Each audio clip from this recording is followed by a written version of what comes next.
Good morning, everybody.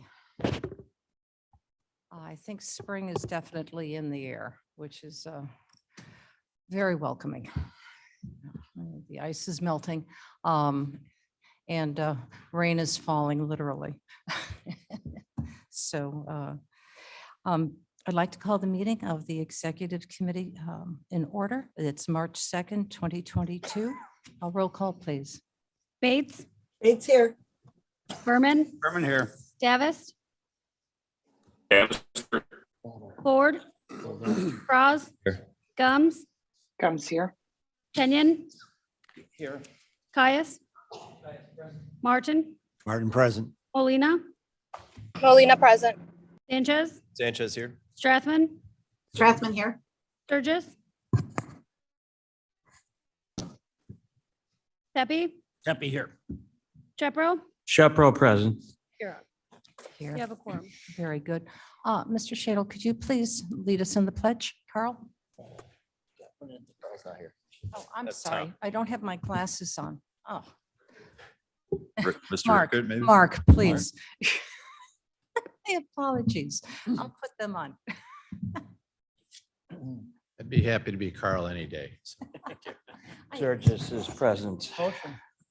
I pledge allegiance Of the United States of America States of America. and to the And to the republic republic for which for it which stands, is one nation, under God, indivisible, with visible, liberty with and liberty justice for and all. justice. Thank you. I can see it now. That was fun. May I please have a motion and a second to approve the minutes of February 2nd, 2022? He moves. Mr. Caius? Shepro seconds. Right. Mr. Shepro seconds. Are there any changes or edits to them? One comment, maybe as I was reviewing them, I believe it on our votes, we have like for finance here, I'm sorry, I'll pull it back up here again. We have a vote at the end of the resolution 1 through 16, but it doesn't say anything in the actual voting moved forward to with roll call vote to indicate that it was items 1 through 16. I wonder if it wouldn't be clearer in the future if someone's looking back on this to have that included in there. Comment, Chepro. Yes, Mr. Shepro. I think actually that would be a good correction to the current minutes. Very good. I think it would be a important explanation from a technical standpoint. 1 through 16, and then in human services, 1 through 2. And thus, I think that was and moved all together again in transportation. Just a little item so that 10 years from now, when they look at that, they say, well, they just voted on one of those things. If that's an amended motion, I'll amend my second. I moved to, yeah. Okay, very good. And you have that?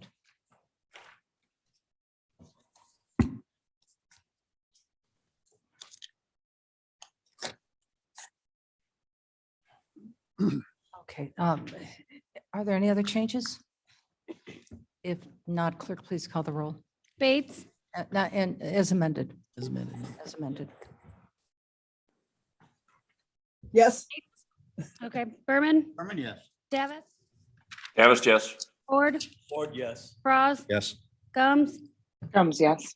Kenyon, Caius, Caius, yes. Martin, Martin, yes. Molina, Molina, yes. Sanchez, Sanchez, yes. Strathman, Strathman, yes. Sturgis, Pepe, Happy, yes. Chepro, Shepro, yes. Here. Yes, Passes. very good. Is there any public comment? Is there any online? None, all right. We're on to the monthly financials. Mr. Onsick? Good morning, everyone. Included in the agenda packet are the regular monthly financial reports for the Executive Committee for the month of January. I do not have anything additional to report to you since my report to the Finance Committee last week, but I know that you do have several resolutions on the agenda for this morning, some of which you may have questions for. So I'd be happy to answer any of your questions when we get to those items on the agenda. Are there any comments on any of this? If not, thank you. Thank you, Mr. Onsick. Is there any old business? Seeing none. On to new business. All right, I'd like to talk to you a little bit about the legislative liaisons. I'm not asking for a vote. It's just informational at this point.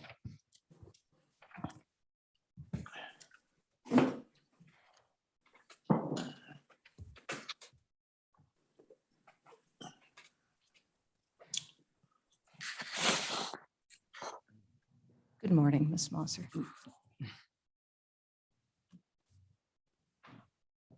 We talked about the governmental liaison, often called the lobbyist, and I brought that up to the legislative committee, and I'd like to introduce it to you as well. And then we can move forward with it at the committee of the whole, future meeting of the committee of the whole, if by your advice right now, if you'd like to do this.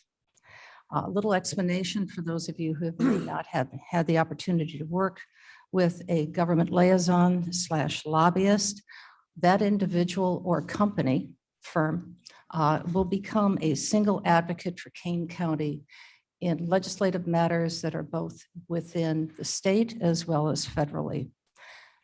We are one of the few counties, as a matter of fact, the only county in the surrounding areas that does not have a governmental liaison. Here are the following counties that do have it. Cook, of course, has several. DuPage, Lake, Will, McHenry, McLean, Kendall County, DeKalb County, and Kankakee County.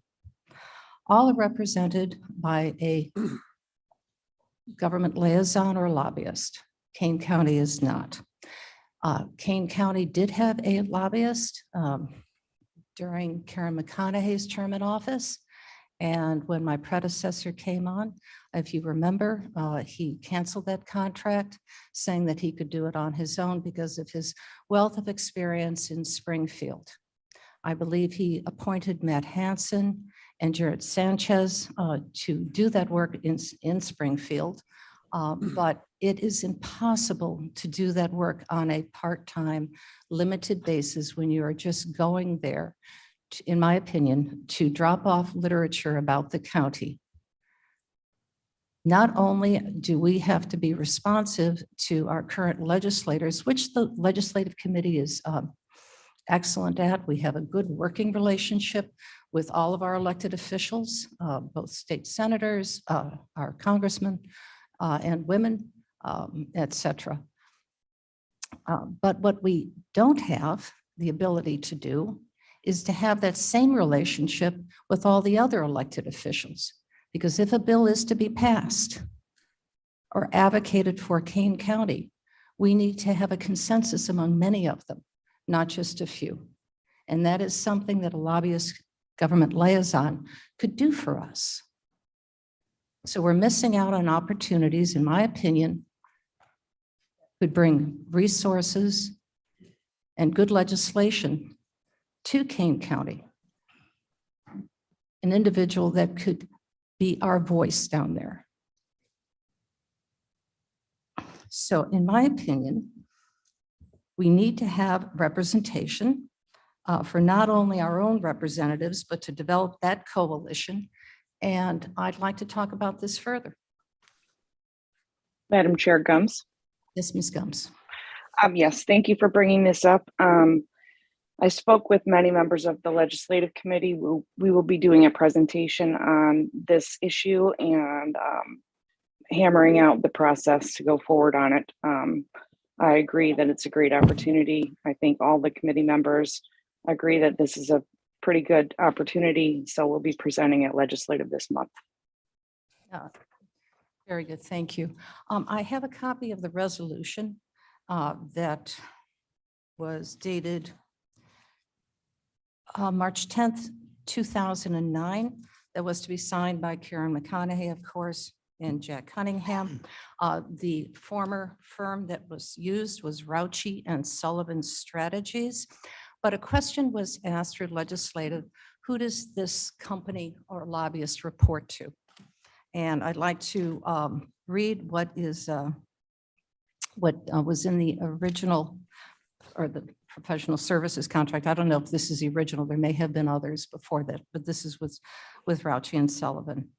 Rauchi and Sullivan Strategies LLC will also meet with state and legislative officials, agency and legislative staff, and other individuals as necessary for the accomplishment of the goals of the contract, and contract can be voided, and will provide reports of the current status of legislation during the legislative session, and will advise of committee hearings on legislative interest to the county.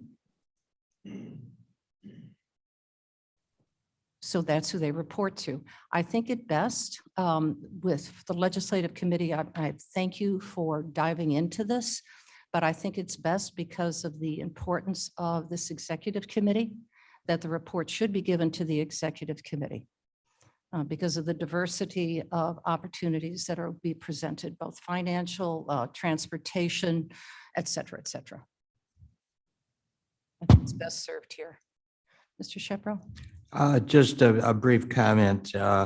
I had the privilege of serving as the attorney at the time that Karen McConaughey was in office and dealt frequently with Rauchi and Sullivan to the point of the need for someone to do that. And the legislative committee has always been very diligent, but I just looked up to catch up. As of today, and this is a session that has somewhat reduced because of COVID, the activity of the legislature, there have been 4,183 Senate bills and 5,714 House bills introduced in Springfield during the current session. That is 103 short of 10,000. None of us, the most diligent, I think, is any way that we're going to review 10,000 bills. Now, we know that many of those bills are not serious in the sense that they're to be a press release for the hometown newspaper, but the key is understanding what bills you need to pay attention to. Mr. Armstrong, who has been heavily involved with legislation affecting the assessors, assessment offices and assessment practices and real estate taxes, will tell you that every session there are dozens and dozens of bills introduced related to that, most of which have no likelihood of going anywhere. But again, it's important to know what bills are the ones that we need to pay attention to. And I guess the other thing I would suggest is that the problem has always been with the legislative committee structure. In order to get an expression from the full board, the committee has to take action, the executive committee has to take action, and then eventually, sometime after the legislature is adjourned for the spring, it might reach the floor of the board to take a vote. And as those of you who have followed the legislative process in Springfield knows, you sometimes have less than a day often to respond. And you need to have a presence. You need to, it doesn't mean you have to attend every committee meeting, but the process is it important to get your point of view across? And a lot of times the hearings in Springfield are not like the congressional hearings on TV. They consist of somebody looking at a sheet of paper and seeing who signed in for and against a bill. And certain organizations, just all they have to do is sign in no. The Illinois Municipal League, many manufacturers association, a lot of heavyweight on both sides of the aisle. For us to have a meaningful input as well as alerts, and I'm sorry to go on and on, but I'm almost done.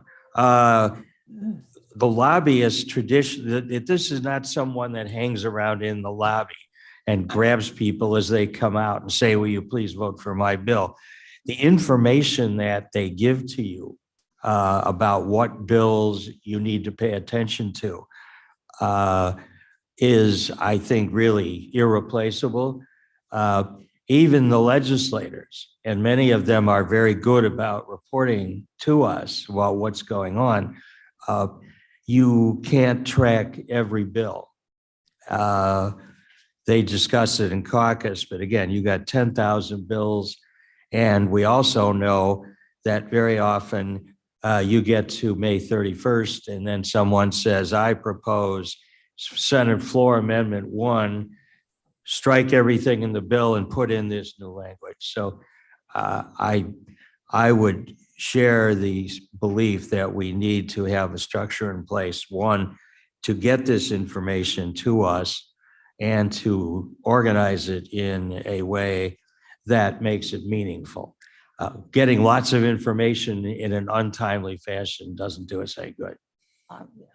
Thank you. Mr. Foss. Yeah, I would agree with everything Mr. Shepro said. And, it's just not realistic to expect our part-time, county board legislative chairs, or at times we have had co-chairs, to stay on top of everything Mr. Shepro mentioned. I would remind everybody that, that you mentioned the year 2009 on that resolution. We were at the height of a recession at that time, and we were looking for things that we could maybe live without. But I think that was considered to be on a temporary basis. So here we are 13 years later. Maybe it's time to put an end to the temporary aspect of it. Would this go out for an RFQ then at some point? And then Yes, it we will. would choose It a will, firm? absolutely.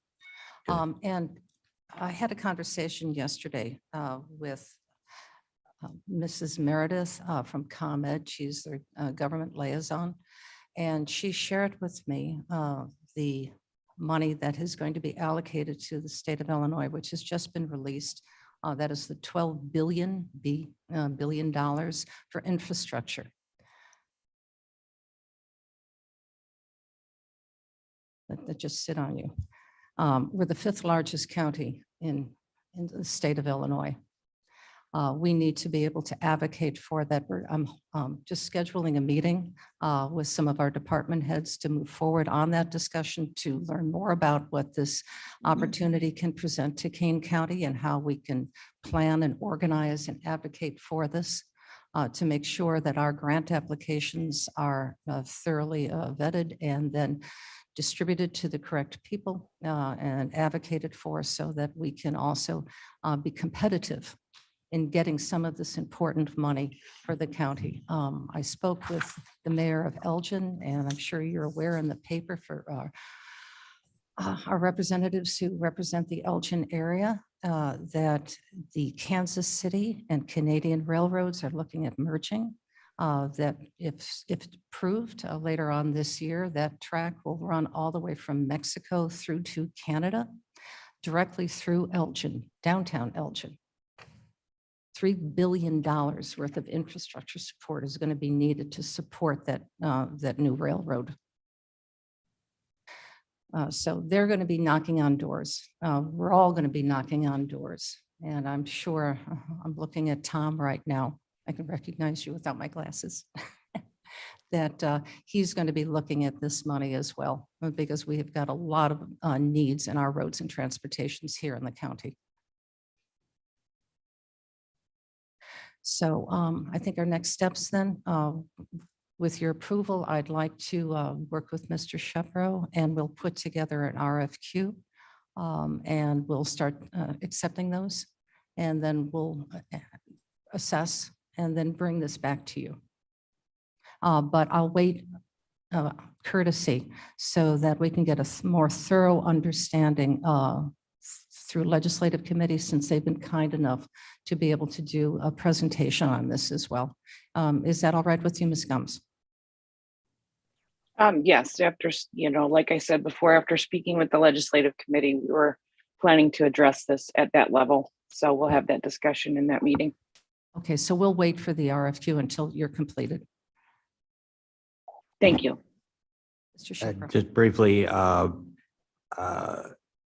also suggested, I think that we have both Mr. Armstrong and Mr. Pollock, who I believe was a former chair of the legislative committee at one time for the board.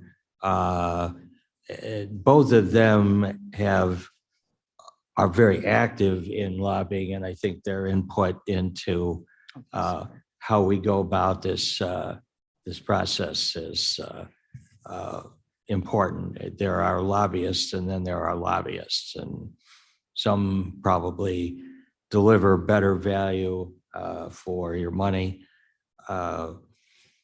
Again, it's a multifaceted task, and I know I talked with Mr. Armstrong extensively about this in the past, and I think they'll have some good experience to bring to bear in how we put this together. Okay, very good. Excellent suggestion. And perhaps they can help with the legislative committee to do that report. Yeah, for Ms. ourselves. Ms. Gums, one of the two has already been confirmed for that presentation. Fantastic. Excellent. Good. I'm very glad. Thank you. Thank you so much. All right, the next one, I just want to give you additional information. As we know, as we can see around the room, many of us are no longer wearing a mask, and the mask mandate has been taken down by the governor.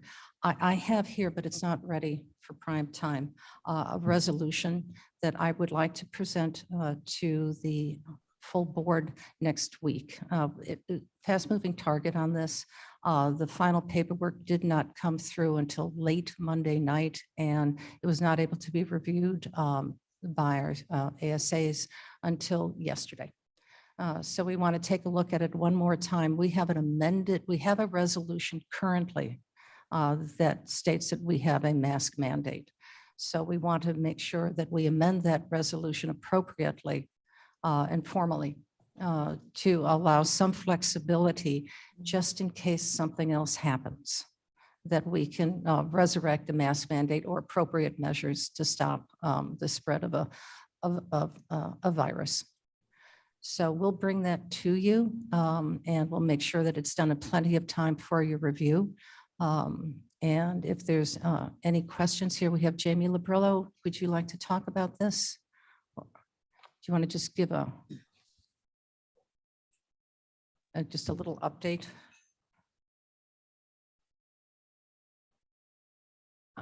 I can answer any questions if anyone has any. Right now, we do still have the resolution in place regarding masks in county buildings. So Human Resources is held off in any communications to our employees until such time as we have that resolved. So that's why we're hoping to get this through the board this month. Okay, so do I have your consensus just to move this forward? I think it's important, a bit of housekeeping and necessary. And then we can formally inform, a letter can go out telling everyone what we're doing so that our employees and elected officials throughout our campuses are informed. Okay, thank you. Very good. That's the last one I have. Yes, good.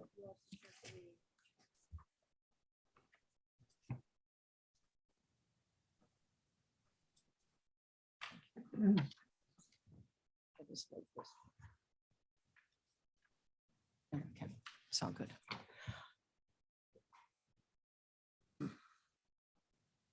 So now we're on to our preliminary board agenda. Mr. Kenyon.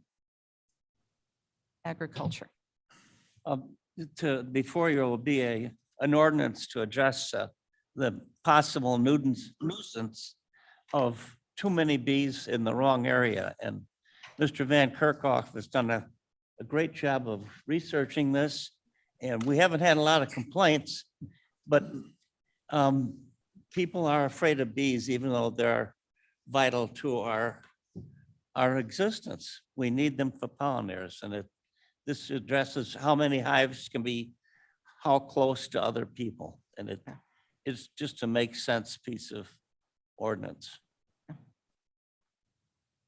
Do you want to, Move that. I will move it. I'll second. Shepro. are there any questions? Hearing none, please call the roll. Bates, Here, yes. Berman, Berman, yes. Davis, Davis, yes. Ford, Ford, yes. Frost, Yes. Combs, Combs, yes. Kenyon, Yes. Caius, Caius, yes. Martin, Martin, yes. Molina, Molina, yes. Sanchez, Sanchez, yes. Strathman, Strathman, yes. Sturgis, Sturgis, yes. Pepe, Debbie, yes. Shepro, I believe my vote is yes. No. Yeah. Oh, yes, thank you. Nice to know Yes. Sue Wade. Be sure. Save the bees. All right, very cute. Okay, we had enough bee jokes. Okay, finance, Mr. Berman. Thank you, Madam Chair. What I'd like to do is have a motion and a second, and then I will read each of our items. And if there is any discussion, or clarification that anybody needs, we'll go with that. And then at the end, we'll vote on our consent agenda. Okay. All right? So move for approval, Tepe. Ford seconds. All right, thank you. Item one. Items 1 through 23, subject to Yes. Shepro. Thank you. Item one, authorizing a rollover of funds and amending a 2022 fiscal year budget for the circuit clerk's office, the amount of $28,984, $984. Item two, authorizing rollover of funds and amending the 2022 fiscal year budget for the state's attorney's office, an amount of $62,762. Item three, authorizing coroner's office fiscal year, 2021 budget adjustment of $389,127, which comes from an insufficient amount budgeted for. Item four, authorizing miscellaneous fiscal year 2021 budget adjustments. And those adjustments are listed in page 24 through 26 of our project. Item five, authorizing fiscal year 21 year-end allocation budget adjustments and transfers of $6,700,000, and this is projected revenue over expenditure for 2021. Item six, authorizing the transfer of adult justice center janitorial and maintenance employees from the Kane County Building Management Department to the Kane County Sheriff's Office, and further authorizing a fiscal year 2022 budget adjustment. And the amount of that is $251,112. Item seven, authorizing a fiscal year 22 budget adjustment of building management capital funds related to the fiscal year 21 multi-purpose building construction budget. That cost was $75,000. Item eight, approving the fiscal year 22 budget adjustment to the Growing of Cane Fund for a local livestock market assessment grant, $5,000. Ratifying emergency purchase affidavit for Adult Justice Center custodial and maintenance service and authorizing related budget adjustments, $47,820. Item 10, authorizing creation of a COVID payroll reimbursement fund number 387, related fiscal year 21 and fiscal year 22 budget adjustments and transfers. And that includes $18,479,234. Item 11, authorizing reclassification of reimbursements of COVID-related expenses from savings and special reserve fund to COVID payroll reimbursement fund, $508,916. Stop me anytime you'd like to discuss one of these. Item 12, authorized reimbursement of COVID-related expenses for COVID payroll reimbursement fund and related fiscal year 21 budget adjustments, $660,288. Item 13, authorizing reclassification of American Rescue Plan funded COVID mass vaccination expenses and related fiscal year 21 and fiscal year 22 budget adjustments and transfers, $111,715. Item 14, authorizing acceptance of fiscal year 22 COVID-19 response grant agreement, $775,000. Item 15, authorizing renewal of contract with financial advisor, and that's with Spear Financial. Item 16, authorizing an RFP for mandated service study. Shepro, comment? Yes, Mr. Shepro. I think this made comments at finance about this. This is purportedly, I guess, a update to the services study that was done in 2017. There had previously been a mandated service study done when McConaughey was chair. I have many issues with the way that this study, if it's done, would be carried out, whether it's necessary and why we are doing it. My experience with the first study was that essentially the consultant interviewed the elected officials and the department heads to ask them what their mandated services were, and then basically charged us to tell us what they said.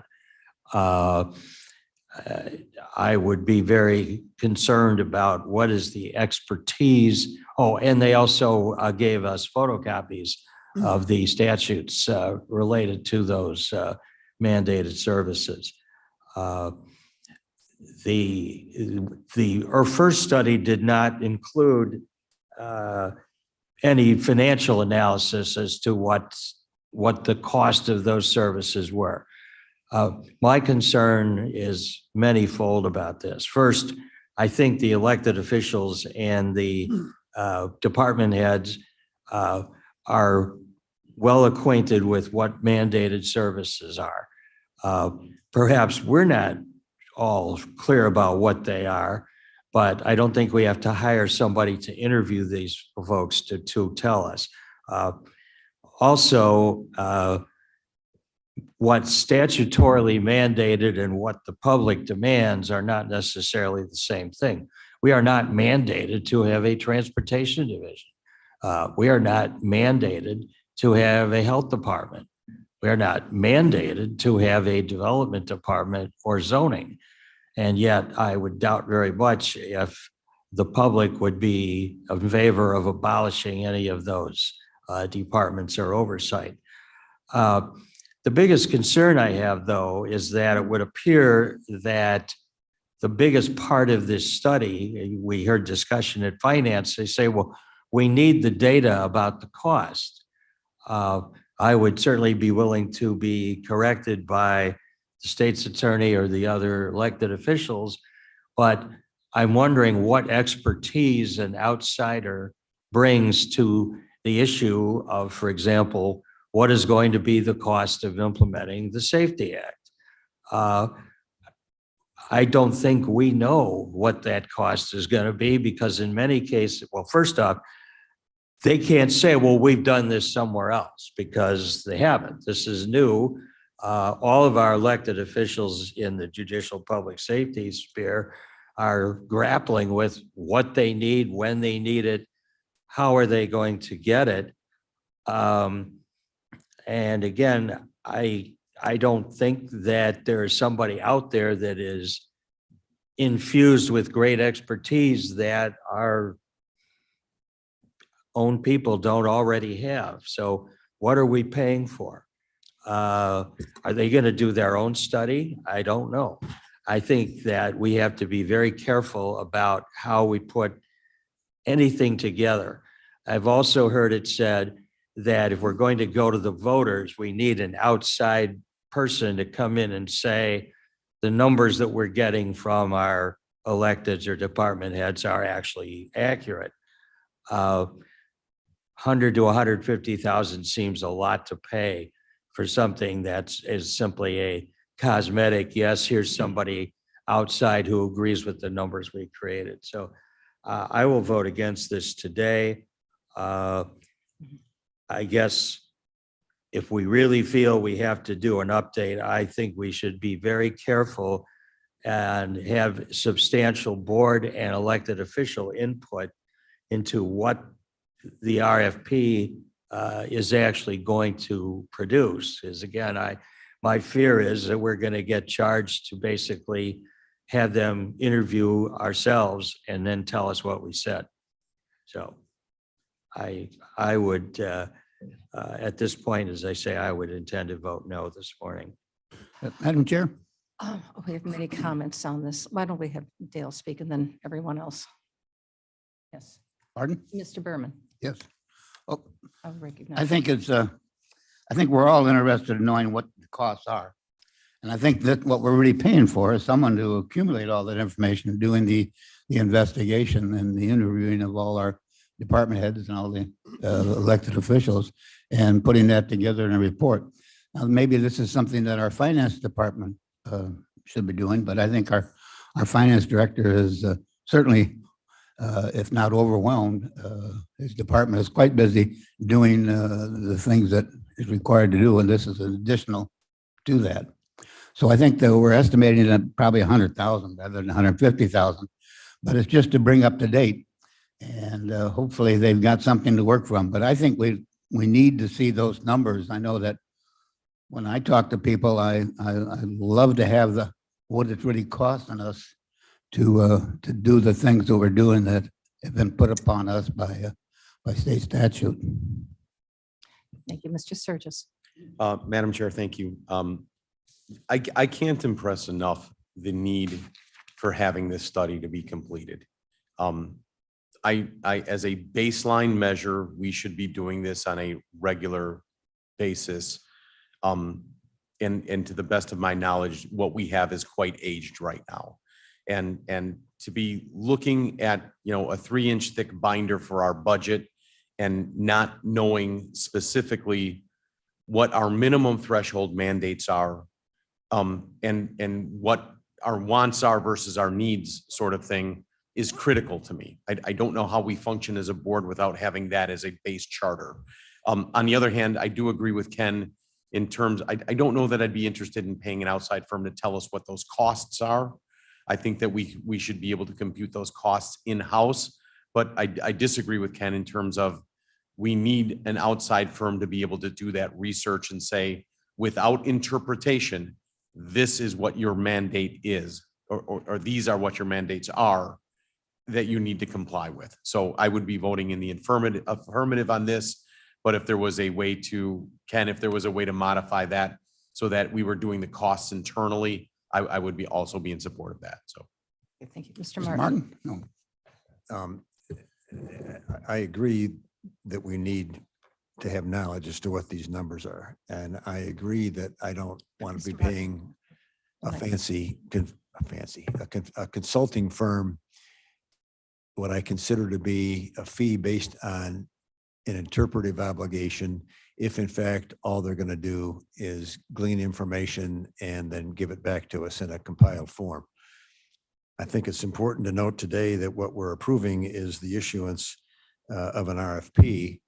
And, my thought would be if in fact, as we look at the RFP or we look at the proposals, there's going to be substance to it beyond a bunch of ledger entries and a report, I'm going to support the ultimate vote. If in fact, all we're talking about is computing and compiling and giving us that information, to me, that's the function of an accounting firm that could be done in a few hours based upon having obtained some raw data. And we don't need to be paying what I would believe is included in any consultant's fee, which is an interpretive amount. So I want to see I would like to see the RFP, but I want to see the proposals to know that there's meat in them and that it's not just a bunch of fluff that we're going to pay somebody for. Any I'm other going to discussion? support today's vote, but I haven't voted on the ultimate contract yet until I see what we get and how we get it. Okay, Okay. Bates, please. Yes, Ms. Bates. This is a very difficult question for me. I can see both sides of the issue. I'd really appreciate Mr. Surgis's comments that we need this data, but if it could be done in-house, that might be just as good and save us a lot of money. And also, in my experience, when there's a RFP for $100,000 to $150,000, it's always $150,000. So maybe we could amend to say up to $100,000. I would like to make that amendment. Thank you. Well, it does say it would cost 100,000. So I think we're comfortable with 100,000. I would agree, no more than. Madam Okay. Chair, if I can, Surges, very specific, I do believe we should be outsourcing this. But in terms of putting the costs together, we could do those in-house. Okay. So I would like an outside firm researching this and give us their version of this is what we believe the mandates are. The cost component of that we should be doing in-house. So. Yeah, if I may, just one quick comment. I've heard a number of you say that we may be able to do this in-house. I want you to think very carefully, who? What department is going to be able to put all of this information into a document, being able to collect all of the material and put it together succinctly and start putting budget numbers on that, what the allocation is and for 5 years worth of legislation to be able to really research that. Because from what my understanding is, what we've heard from all of our department heads, they are stretched to the max already, and we're demanding more and more of them. And once again, I want to remind you that there is I didn't share this with you, the applications for the $80 billion, the grant applications are going to be going out in the second quarter of this year. So we're going to be demanding an awful lot of them very quickly. Yes, I think Mr. Shepherd was next and then Mr. Martin. The problem with what's the comments about the staff is they are busy, but who are the consultants going to talk to get the information? They're going to talk to staff. So necessarily staff is going to have to be heavily involved in addressing the questions that should be put to them by the consultant. If the consultant is going to tell us that they're going to do all this without talking to staff, then I guess that would really be a concern to me. So again, if they're doing this in any remote way toward the ideas that have been expressed, they're going to have to, the department heads, the elected officials are going to have to spend a lot of time talking to them about what their needs are. You know, when I looked at the RFPs from 2017, most of them were out of state. So it's hard for them to say we're experts on what Illinois' new law is. The way they're going to find out is they're going to go to the state's attorney or the circuit clerk and say, well, tell us what you think. Tell us how you plan to respond. But what I do hear from everybody is that the key here is what is in the RFP? What is the scope of what we're asking to do? And so I think as this will pass today, I would just hope that we have a mechanism in place where we have input, those of us with concerns about this have input into that RFP process. For example, Mr. Surgis's comments, I think, are very apropos as to what we want to do. It's the way the study is structured that's going to be critical if we're going to get what we want out of it. I presume we are not going to ask them to interpret the law. I don't think they would have the expertise to do that. And I think that was a good point that was raised. So that's all I have. Okay, thank you. Mr. Martin. well, I think we're all circling around the same point. We want to see what the bid looks like and what we're going to get for our dollars. You know, I would share that the last time we did this, the conclusion is that we were operating very efficiently and had very little capacity to do additional work, which kind of leads us into the comment of saying whatever it is we do here, I'm going to support having some kind of outside involvement, because I just don't think that to say we're going to do it in-house when the house is already smaller than the responsibilities makes a lot of fiscal sense. Good. Thank you. Thank you. Bates, please. Yes, Ms. Bates. So Madam Chair, you talked about the grants that we'll be seeking. Yes. The consultant doesn't write the grants, correct? The consultant, no. What my suggestion was, my comment was that the department heads who are involved with the ability to write grants for this money are going to be very busy making sure that they comply with this. These are going to be challenging opportunities with all of this.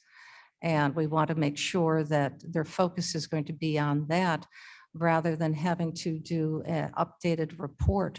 And frankly, who's going to be the admin who's going to put all this information into one document? Right. Okay. I'll drill down a little bit. So we have to make sure that we have somebody who can lead this. Okay, thank you. Sure. Mr. Martin. If I may make one last comment, I don't know when we formally announced that we're starting to work on next fiscal year's budget, but the real fact is everybody starts talking about it about March 1st. Mhm. So all of our department heads and elected officials are either probably or have already probably begun or are going to begin Okay. compiling all this data in any event so that they can put their budgets together. So there's going to be some significant overlap. I just believe that the compilation and review needs to have somebody outside if we're going to get it done without overburdening Okay, thank you. people here. So is any other discussion on this? Call the question. All right. Well, Just stays on the agenda. we're still just stays on the agenda. We haven't voted yet. We're just going through the information. We're on. Mr. Shepro, should we take that off the consent agenda? And, Yes. all right, so we'll remove item 16 from our consent agenda. Let's move on with item 17, authorizing professional service for consulting and project management for the IT department of $280,000. An RFP for professional services. Item 18, authorizing the extension of existing contracts for outpatient drug treatment services for the Kane County Court Services, $133,000. Item 19, authorizing for intergovernmental agreement with the Supreme Court of Illinois for the lease extension of space in the 3rd Street Courthouse for the 16th Circuit Arbitration Center. And this is a 5-year, talking about a 5-year lease at $30,526.92 a year. Item 20, authorizing intergovernmental agreement with Elgin Community College, Wabansie Community College, Kishwaukee College, for the provision of WIOA training services. It's $1,500,000 reimbursed by federal funds. Item 21, adopting training policy to the personnel policy handbook and the training policy and guidelines. Item 22, authorizing ongoing intergovernmental agreement between the Plato Township and the County of Kane for household hazardous waste collection services. This is 3 years plus, is $3,780 a year. And item number 23, approving the January 2022 claims paid, $20,584,541.50. Madam Chair, And So our motion then should be, Madam Chair, I'd like to amend my motion to have it say that we approve the finance consent agenda items 1 through 23, with the exception of item 16. Thank you. And, Change my second. Okay. okay. So may I call the roll for items as amended, which removes item number 16. Bates, Yes, Berman, yes. Davis, Davis, yes. Ford, Ford, yes. Frost, Yes. Gums, Yes. Kenyon, Yes. Caius, Caius, yes. Martin, Martin, yes. Molina, Molina, yes. Sanchez, Yes. Strathman, Strathman, yes. Sturgis, Sturgis, yes. Tepe, Pepe, yes. Shepro, Shepro, yes. you're up. Yes. We need a motion to approve item 16. Caius Pepe moves. moves. Martin Seconds. seconds. Frost seconds. Is there any further discussion on this item? If not, clerk, please call the roll. Bates, Would you please come back to me? Berman, Yes. Davis, Davis, yes. Ford, Ford, yes. Frost, Yes. Gums, Yes. Kenyon, No. Caius, Caius, yes. Martin, Martin, yes. Molina, Molina, no. Sanchez, Yes. Strathman, Yes. Sturgis, Sturgis, yes. Tepe, Pepe, yes. Shepro, Shepro, no. Bates, No. you're up. Yes. Passes. Thank you, Mr. Berman. Thank you. Mr. Sturgis. We're moving and amending the county code to add chapter 30 lobbyist registration ordinance and repeal lobbying from the Division 3 ethics ordinance. This has been ping ponging through the Human Services Community Committee for probably 6 to 8 months now. Vincent from the state's attorney's office has been diligently trying to keep us abreast, but things in Springfield seem to be at a standstill and then moving forward and then 3 steps backwards and 2 steps forward. But I think we finally have an ordinance that is in compliance, doesn't leapfrog anything, and we're satisfied with. So at this point, I move the motion to move this forward. Kenyon will second. Okay, very good. Is there any discussion on this? Oh, clerk, please call the roll. Bates, Bates, yes. Berman, Yes. Davis, Davis, yes. Ford, Ford, yes. Frost, Yes. Gums, Yes. Kenyon, Yes. Caius, Caius, yes. Martin, Martin, yes. Molina, Molina, yes. Sanchez, Yes. Strathman, Yes. Sturgis, Sturgis, yes. Tepe, Pepe, yes. Shepro, Shepro, yes. you're up. Yes, Yes. very good. Ms. Molina. Good morning, everyone. Our Judicial and Public Safety has one item we'd like to place on consent agenda. I move to authorize the 4th contract extension for food, laundry, and commissary service at the King County Adult Justice Center for the Office of the Sheriff. Shepro will Davis, second. second. I'll defer to Mr. Davis. Thank you. Thank you, Mr. Shepro. Is there any discussion on laundry? Question, Bates? Yes, Ms. Bates. Does something like this go out for RFP? It's an extension to a current agreement, so So you it don't- it had in the past.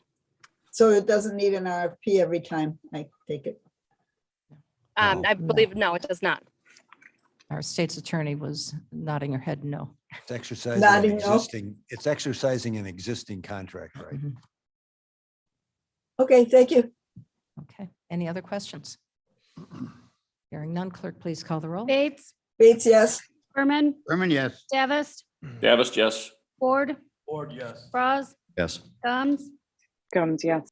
Kenyon, Yes. Caius, Caius, yes. Martin, Martin, yes. Molina, Molina, yes. Sanchez, Sanchez, yes. Strathman, Strathman, yes. Sturgis, Sturgis, yes. Tepe, Pepe, yes. Shepro, Shepro, yes. you're up. Yes. Yes. Right, always a pleasure. Transportation, Mr. Frost. Thank you, Madam Chair. I have 8 items, but I will be removing items 2 and 8 from the agenda, and we'll be bringing those back at a later date. So I will move item 1 and then items 3 through 7 and ask for a second. Shepherd, second.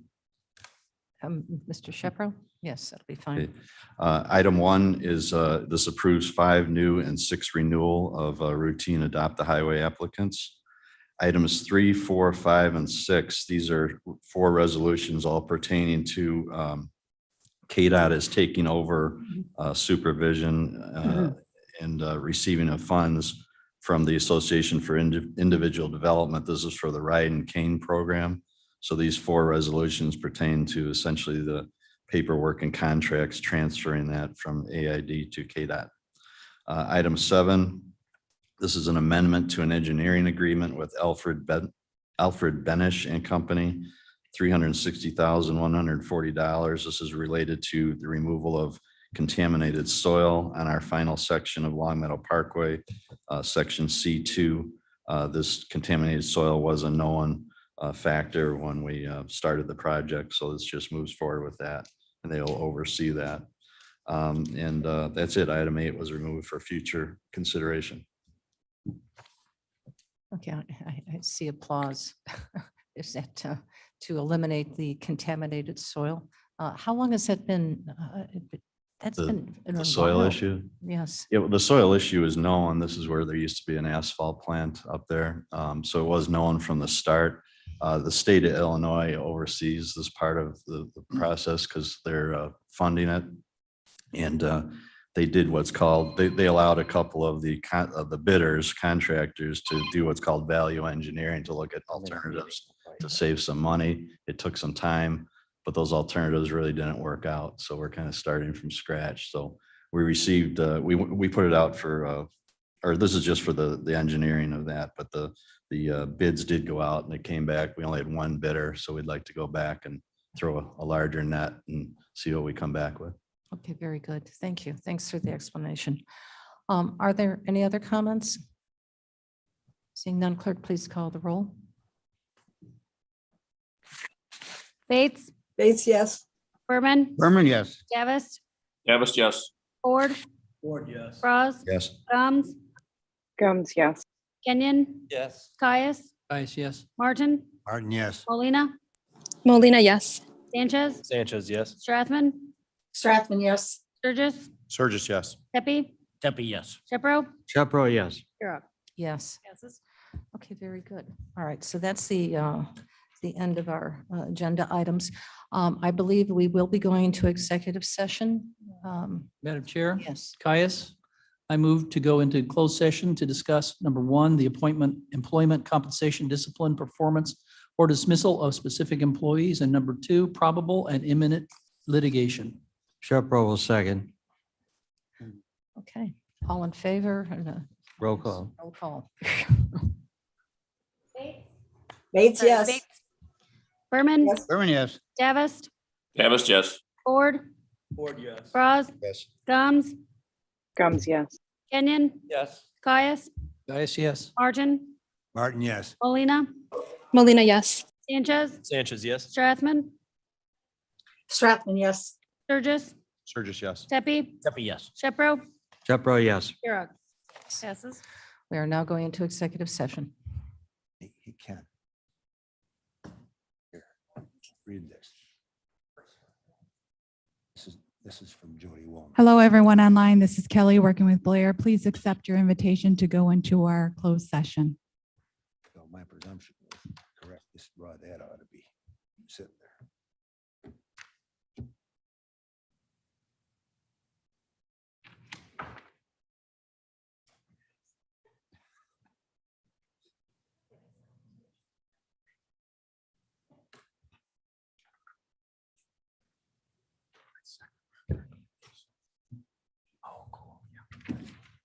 Again, everyone online, this is Kelly. Is there anybody that can hear my voice online that believes they should be in this closed session?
part of the lawsuit.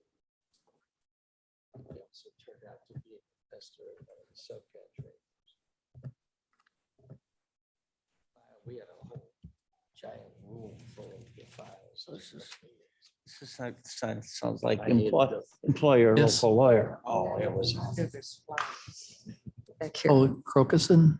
No, they're not I crocuses. got Look at the most yellow of the guys. weeds thrown Tiny. out. Just another moment for YouTube to catch up. Like a dress code.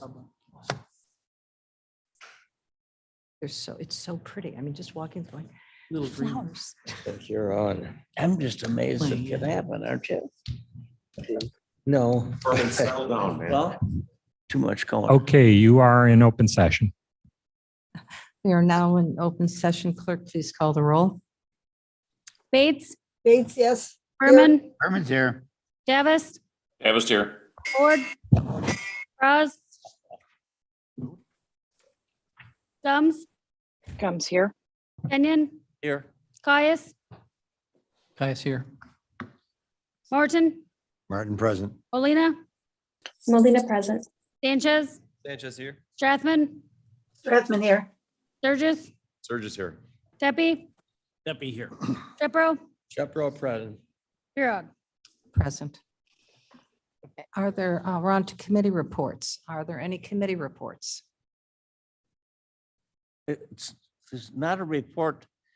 I would like to remind you that next month we'll be bringing in the young people from the 4-H Correct, to be part of our meeting. correct. I'm looking forward to that. Well, it'll be good. Are we picking a topic for them to discuss? Usually you pick a topic for them to discuss, Like the lawsuit? Uh, Just uh, kidding. How about,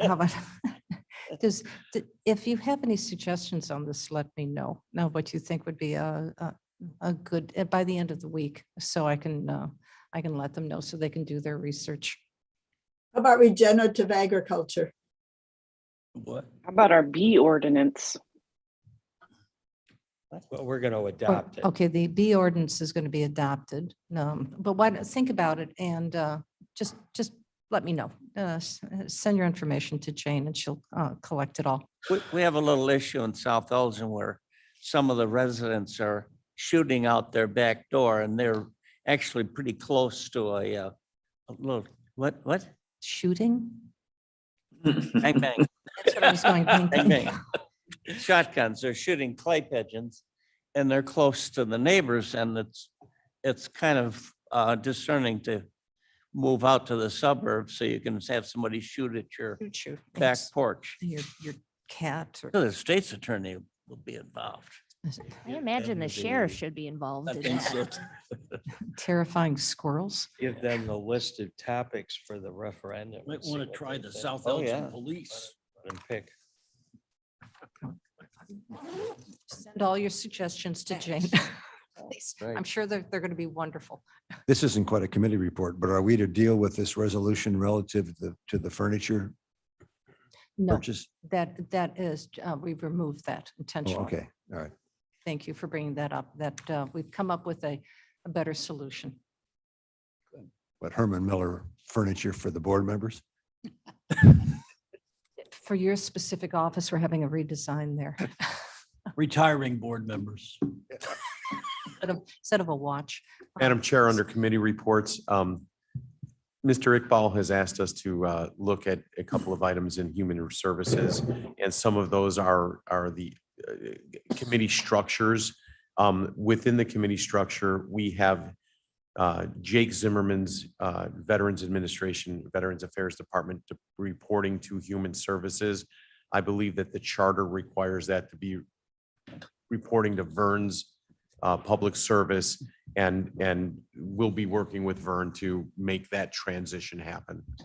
Well, I think that has to be approved first, though, by the board, as we're changing 2-48. It's already in 2-48. We don't know why it's in Human Services. We're just putting it back to where it's supposed, I don't know. 248. I inherited it. Supposed to be public service. It's supposed to be public service. So there's really no amendment needed. We just need to shuffle. Jim. Yeah, Oh, and so I just oh, wanted to very good acknowledge then. that. Okay, good. Excellent. Busier, Mr. Tepe. Mr. Surges and I had talked about this in the past. Okay. It's- Okay, very good. Yes, Mr. Ford. Thank you, Madam Chair. In our Jobs Committee, we're looking to have our roundtable discussion in April right now. This is with other businesses. Yes. Madam Chair, Hold on just a second, please. Yes, Ms. Bates. in the Energy and Environmental Committee, we are working on a climate action plan, which will include a CEJA plan to get as much of that $9.5 billion to come back to Kane County as possible. By my math in my head, I say that's between 40 and $400 million that we should be bringing back to Kane County. So we've got work to do. Thank you. Good to have a tight number. Let's give or take $1 or two. Okay, we're looking forward to getting those resources. We can spend it. And the infrastructure bill, of course, we're going to be bringing your committee in with that as well, because there's going to be a lot of opportunities for them to participate. Is there anything else? Mr. King. I think it's time to have a motion to adjourn and get Mr. Surges on the streets. Who made that motion? I'll make a motion. Selling Girl Scout cookies. I'll second. Going on with it. Shepro will second. Very good. You Cliff.